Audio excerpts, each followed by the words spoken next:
kusoma maandiko katika Petro wa pili. Tamalizia kiporo chetu cha muda mrefu cha kimo cha mtu mkamilifu. Jina la Bwana libarikiwe. Katika Petro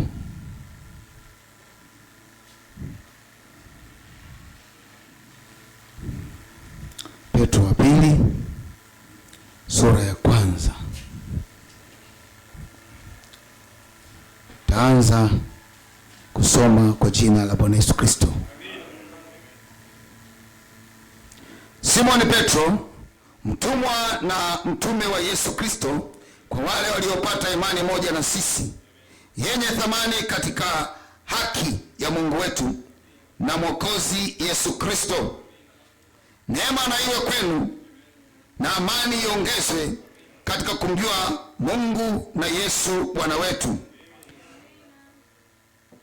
kwa kuwa uweza wake wa uungu umetukirimia vitu vyote vipasavyo uzima na utauwa, kwa kumjua yeye aliyetuita kwa utukufu wake na kwa wema wake mwenyewe. Tena kwa hayo ametukirimia ahadi kubwa mno za thamani, ili kwamba kwa hizo mpate kuwa washirika wa tabia ya uungu, mkiokolewa na uharibifu uliomo duniani kwa sababu ya tamaa. Naam, kwa sababu hiyo mkijitahidi sana kwa upande wenu katika imani yenu, tieni na nguvu, na katika nguvu maarifa, na katika maarifa yenu kiasi, na katika kiasi chenu saburi, na katika saburi yenu utauwa, na katika utauwa wenu upendano wa ndugu, na katika upendano wa ndugu upendo. Maana mambo haya yakiwa kwenu na kujaa tele, yawafanya ninyi kuwa si wavivu wala sio watu wasio na matunda, kwa kumjua Bwana wetu Yesu Kristo. Maana yeye asiyekuwa na hayo ni kipofu, hawezi kuona vitu vilivyo mbali, amesahau kule kutakaswa dhambi zake za zamani. Bwana ongeze baraka zake kwa kusoma kwa neno lake. Tunaweza tukaketi. Kuna watu wanaweza wakashangaa kwamba kwa nini nimesoma katika vipengele vikitofautiana kidogo na yale maneno ya Kiswahili. Mimi na Biblia ya Kiingereza na Kiswahili hapa. Ukisoma anasema Simoni Petro, mtumwa na mtume wa Yesu Kristo, kwa wale waliopata imani moja na sisi, yenye thamani katika haki ya Mungu wetu na Mwokozi Yesu Kristo. Kwa Kiingereza amezungumza righteous. Righteous ni haki. Lakini hapa kuna Biblia za aina mbili. Hizi Biblia ambazo hazina mstari zimeandikwa haki. Biblia ambazo zenye mstari zimeandikwa hali. Biblia ya Kiingereza imesemwa righteous, na righteous sisi tunajua ni haki. Kwa hiyo tunasimama katika haki. Lakini kuna sehemu mstari wa 5, kuna Biblia zimeandikwa naam, kwa sababu hiyo mkijitahidi sana kwa upande wenu katika imani yenu, tieni na wema. Sio wema. Biblia ya Kiingereza imesema virtue. Sasa virtue ni nini? Ukisoma katika Marko 5, ukisoma katika Marko 5 mstari wa 30, anasema and Jesus immediately knowing in himself that virtue had gone out of him, turned him about in the place and said, who touched me? Mara Yesu hali akifahamu nafsini mwake kwamba nguvu zimemtoka, akageuka kati ya mkutano akasema, ni nani aliyenigusa? Kwa hiyo virtue ni nguvu. Kwa hiyo walioweka wema nafikiri walipitiwa kidogo, lakini virtue ni nguvu. Sasa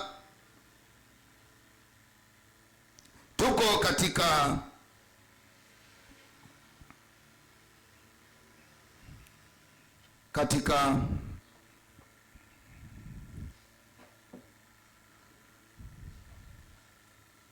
katika mpambano. Tuko katika mpambano kati ya haki na uasi. Mungu kila wakati amekuwa mwingi wa rehema. Huyu Mungu aliyekuwa mwingi wa rehema, tukiangalia wana wa Israeli walipokosea kwa kutoifuata torati ya Musa, Mungu akawapeleka utumwani Babeli kwa unabii wa Yeremia. Na kule Babeli walitakiwa kae miaka 70 ya adhabu. Wakati walienda wakiwa na makuhani na Walawi na sanduku la agano, lakini wakati wanarudi toka Babeli walirudi na Mafarisayo na Masadukayo na waandishi na masinagogi. Mungu akajua tayari wameiacha njia, ikabidi amtume Yohana Mbatizaji, ambapo Yohana Mbatizaji alipokuja aliwarudisha kwenye injili ya Mungu, tena aliwarudisha kwenye neno linalosema. Na kwa kuwa walikuwa ni waasi, wamekosea, akawaambia wanatakiwa kubatizwa ubatizo wa toba. Kwa hiyo watu wakawa wanaenda wakitubu, kuamini mafundisho ya kipagani na kurudi kwenye neno lote. Baada ya hapo, haya yalikuwa ni maandalizi ya kuja kwa kwanza kwa Kristo. Baada ya hapo, Kristo akaja kwa mara ya kwanza kupitia uzao wa bikira. Baada ya hapo, Yesu akahubiri ufalme wa Mungu. Alipomaliza kuhubiri, Yesu akaliacha kanisa lililoanza siku ya Pentekoste. Kanisa lilipoanza siku ya Pentekoste lilikuwa sio dhehebu lolote. Na ukisoma katika Matendo 11:26 inasema, na wanafunzi wa Yesu waliitwa Wakristo kwanza hapo Antiokia. Kwa hiyo wanafunzi wa Yesu walikuwa na jina jingine moja, Wakristo. Aidha ni wanafunzi wa Yesu au ni Wakristo. Kwa hiyo Mungu duniani wakati anaondoka aliacha wanafunzi wake wanaoitwa Wakristo. Na kwa nini waliitwa Wakristo? Kwa sababu walichukua tabia ya Kristo. Jina la Bwana barikiwe. Lakini yakatokea mataifa mengi ya kipagani yakaisoma Biblia, yakagundua inafaa kutawalia ulimwengu, wakaanza kuyaunda madhehebu. Ndio maana madhehebu yote hayajaanzia Israeli. Hakuna dhehebu hata moja limeanzia Israeli, ila Ukristo umeanzia Israeli, ila madhehebu yameanzia kwenye mataifa ya kipagani. Na dhehebu la kwanza lilianzia Rumi, likafuatia jingine Uingereza, likafuatia jingine Ujerumani. Kwa hiyo yameendelea hivyo mpaka madhehebu ya sasa mengi yametokea Marekani. Kwa nini? Ukristo umesafiri kama jua. Ukristo umeanza mashariki, jua linachomoza mashariki, linazama magharibi. Na vile vile Ukristo ulianza Israeli mashariki, lakini umetembea hivyo ukiwa unabanwa na madhehebu mpaka ukafika Marekani. Ndiko alikotokea madhehebu mengi sana ambayo leo yamejaa dunia. Sasa haya madhehebu yakawa yanafundisha vitu vingi kinyume na Biblia, yakauacha Ukristo wa Israeli. Yalivyoacha Ukristo wa Israeli, yakaanza kuchanganya kama Waisraeli walivyochanganya upagani wa Babeli na Ukristo wa torati ya Musa. Basi na kizazi cha leo kilikuwa kimechanganya, kikawa kinachukua ujumbe wa Biblia na mafundisho ya kipagani. Tutakuja kuona hapo mbele tofauti yao jinsi ambavyo walikuwa wanafanya. Sasa katika hayo kanisa likachanganyika kabisa. Watu wanaompenda Mungu na kutafuta ukweli wakawa wajui ukweli ni nini. Ni kwamba walisahau jambo moja. Ukisoma katika Warumi 3:4 inasema, let God be true and every man a liar, kwamba Mungu ndio aonekane kuwa mkweli, wengine wote waongo. Lakini sasa mafundisho yalivyoendelea, watu wakawa hawajui mahali pa kushika. Ndio Mungu aliye mwingi wa rehema akamtuma tena nabii wa kuturudisha kwenye Biblia.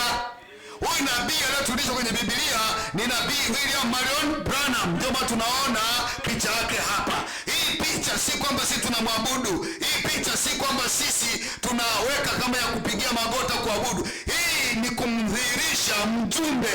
Ningesema tu William Branham, wewe ungekuwa ujui hivi ni mrefu, hivi ni Mwafrika, hivi ni Muhindi, hivi ni Mwarabu, lakini kisema William Branham nikakwambia ni huyu, wewe hata ukiondoka unaondoka na picha yake. Kumbe William Branham yuko hivi, anaupaa, na kulikuwa na nguzo ya moto, malaika wa agano akisema naye kuturudisha sisi katika imani ya mitume na manabii tena. Sasa tunaporudi katika imani ya mitume na manabii tena, tunarudi kwa kutubu mafundisho ya kipagani. Tunapoyatubia mafundisho ya kipagani na maisha yaliyochanganywa na upagani katika Ukristo, tunatubu na kubatizwa kwa jina la Bwana Yesu Kristo. Baada hapo tunaishi neno lote. Na ndio maana maagizo yake katika kitabu hiki cha Maelezo ya Nyakati 7, William Branham anapomaliza ukurasa wa mwisho kabisa, anasema kamwe siwaletee watu ujumbe kusudi wanifuate. Yeye alikuwa na interest ya watu wamwandame. Kwa hiyo mtu akikwambia kuna watu wamejiita Branhamisti, wengine sijui wa Branham, sijui wengine sijui Jesus Oli, wengine sijui nani na majina mbalimbali. Hakuwaagiza William Marion Branham. William Marion Branham alituagiza wote turudi kwenye neno. Anasema kamwe siwaletee watu ujumbe kusudi wanifuate, ama wajiunge na kanisa langu, ama waanzishe shirika fulani na madhehebu fulani. Sijafanya hivyo kamwe, wala sitafanya hivyo sasa. Sivutiwi na mambo hayo, bali ninavutiwa na mambo ya Mungu pamoja na watu, na kama naweza kutimiza jambo moja tu nitaridhika. Jambo hilo moja ni kuona uhusiano wa kweli wa kiroho baina ya Mungu na watu umeimarishwa, ambapo watu wanakuwa viumbe vipya katika Kristo, wamejazwa na Roho wake na wanaishi kulingana na neno lake. Sio wanaishi kulingana na Branham, sio wanaishi kulingana na mafundisho ya Branham, wanaishi kulingana na neno lake. Ndio maana Branham alihubiri neno tu. Jina la Bwana barikiwe. Anasema ningewasihi na kuwaonya watu wote wasikie sauti yake wakati huu na kuyatoa maisha yenu kabisa kwake, yani kama vile ninavyoamini moyoni mwangu kwamba nimempa yeye yote niliyo nayo. Mungu na wabariki kuja kwake na kuifurahisha mioyo yenu, maana ujumbe huu unatuandaa sisi kwa ajili ya kuja kwa pili kwa Kristo. Sasa unapoandaliwa kuja kwa pili kwa Kristo, unatakiwa uhakikishe unanyosha mapito yako. Usiishi kama ulikotoka, ishi kama Kristo anavyotaka.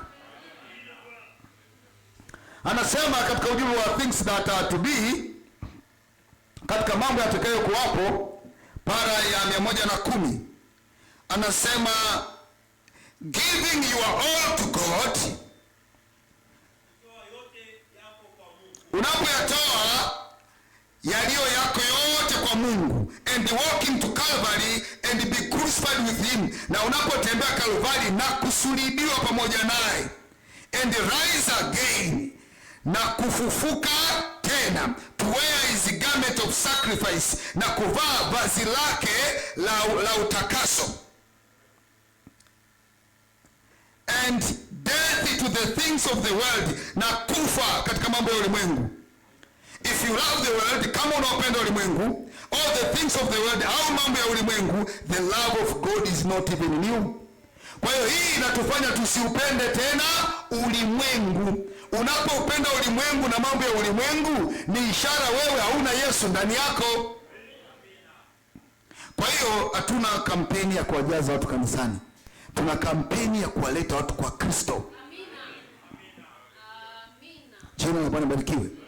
Kwa sababu ukombozi una sehemu mbili. Ukombozi una sehemu mbili. Katika ujumbe ule wa The God Who is Rich in Mercy, para 31, anasema and redemption as in two different parts. na ukombozi una sehemu mbili tofauti. Come out of, kutoka.